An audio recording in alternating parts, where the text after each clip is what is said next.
날마다 쓰는 나의 신앙일기 TV 데일리 큐티 나무향기입니다.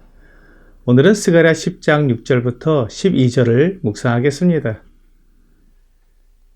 내가 유다 족속을 견고하게 하며 요셉 족속을 구원할지라. 내가 그들을 긍휼히 여김으로 그들이 돌아오게 하리니 그들은 내가 내버린 일이 없었음 같이 되리라. 나는 그들의 하나님 여호와라. 내가 그들에게 들으리라. 에브라임이 용사 같아서 포도주를 마심같이 마음이 즐거울 것이요 그들의 자손은 보고 기뻐하며 여호와로 말미암아 마음에 즐거워하리라. 내가 그들을 향하여 휘파람을 불어 그들을 모을 것은 내가 그들을 구속하였음이라. 그들이 전에 번성하던 것 같이 번성하리라.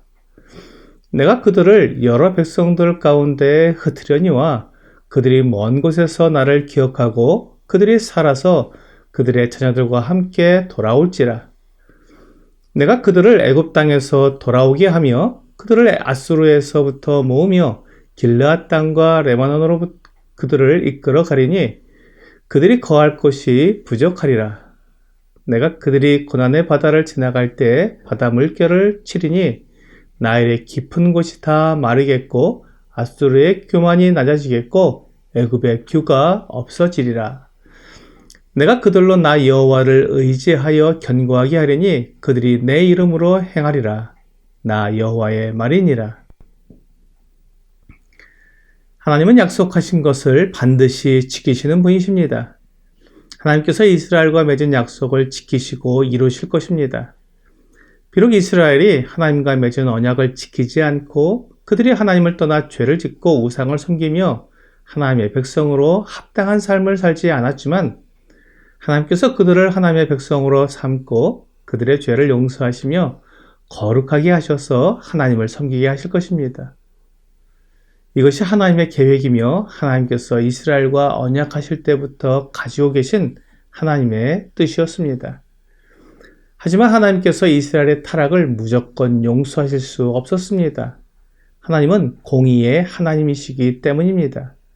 그래서 그들의 죄악에 대해 분명히 징계하시고 그들로 회개하고 돌이키도록 이끄셔야 했습니다. 그래서 이스라엘이 남왕국 유다와 북왕국 이스라엘로 나누어지게 되었습니다. 이것이 하나님께서 이스라엘에 대한 경고였습니다. 하지만 남북왕국으로 나누어진 이스라엘은 여전히 죄와 악을 행하며 더욱 하나님의 마음을 아프게 했습니다. 하나님께서 선지자들을 보내서 북왕국 이스라엘의 악을 깨닫게 하시고 그들이 행하는 악에 대해 징계하실 것을 경고했습니다. 하지만 북왕국 이스라엘의 왕들은 여전히 그들의 악을 행하였고 하나님을 떠난 삶을 살았습니다. 남왕국 유다도 이스라엘보다 심하지는 않았지만 마찬가지로 우상과 온갖 악한 일들을 행했습니다. 하나님은 이 두 나라를 그냥 용서하실 수가 없기 때문에 그들을 이방 나라들에게 넘기셨습니다. 그들을 온 세계에 흩으신 것입니다. 오늘 본문 9절에서 내가 그들을 여러 백성 가운데 흩으려니와 라고 말씀하신 것이 바로 이것입니다. 하나님께서는 이스라엘과 유다 백성들을 다 흩으셨습니다. 그러나 하나님은 그들과 맺은 언약을 결코 잊지 않으셨습니다. 그래서 6절에서 내가 그들을 긍휼히 여김으로 그들이 돌아오게 하리니 그들은 내가 내버린 일이 없었음 같이 되리라 라고 말씀하신 것처럼 그들을 다시 돌아오게 하실 것입니다. 흩으셨던 그 백성들을 다시 회복시키실 것입니다. 이것이 하나님의 사랑입니다. 하나님은 심판 중에도 은혜를 잊지 않으시며 징계 중에도 사랑을 베푸시는 분이십니다.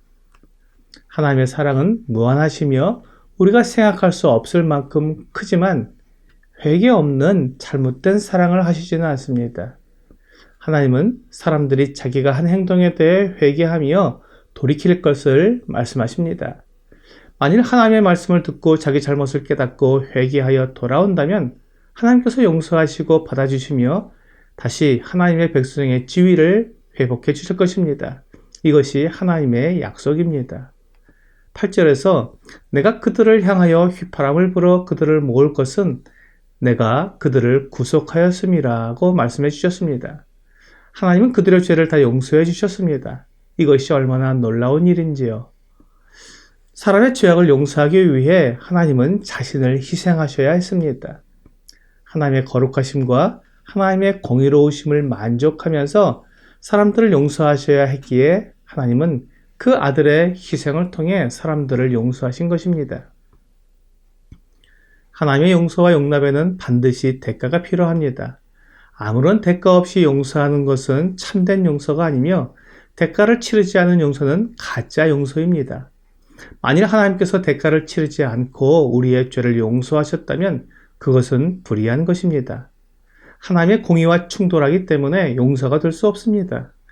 하나님께서 모든 사람들의 모든 죄를 용서하시기 위해 온 세상 모든 것보다 더 크신 하나님의 아들이 희생하신 것입니다.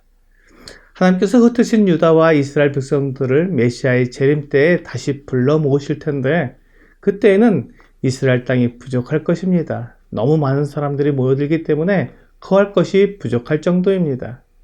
요한계시록 21장 2절부터 4절까지는 또 내가 보매 거룩한 성 새 예루살렘이 하나님께로부터 하늘에서 내려오니 그 준비한 것이 신부가 남편을 위하여 단장한 것 같더라.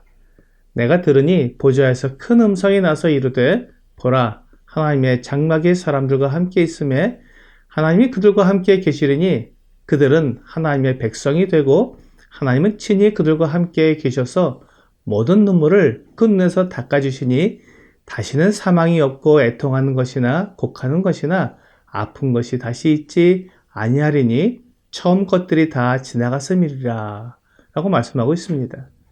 하나님께서 아브라함을 통해 하나님을 섬길 민족을 세우겠다고 약속해 주셨고 모세를 통해 이스라엘 민족을 하나님의 백성을 삼으셨고 하나님은 그들의 하나님이 되시겠다고 약속해 주셨습니다. 그리고 그 약속대로 이제 하나님께서 이스라엘 모든 지파 사람들에게 하나님이 되어 주시기 위해 그들을 약속의 땅으로 다시 모이게 하시는 것입니다. 그때 하나님께서 그들의 눈에서 모든 눈물을 닦아주실 것입니다. 이 세상에서 받은 모든 고난과 고통에 대한 보상을 하나님께서 해주시는 것입니다.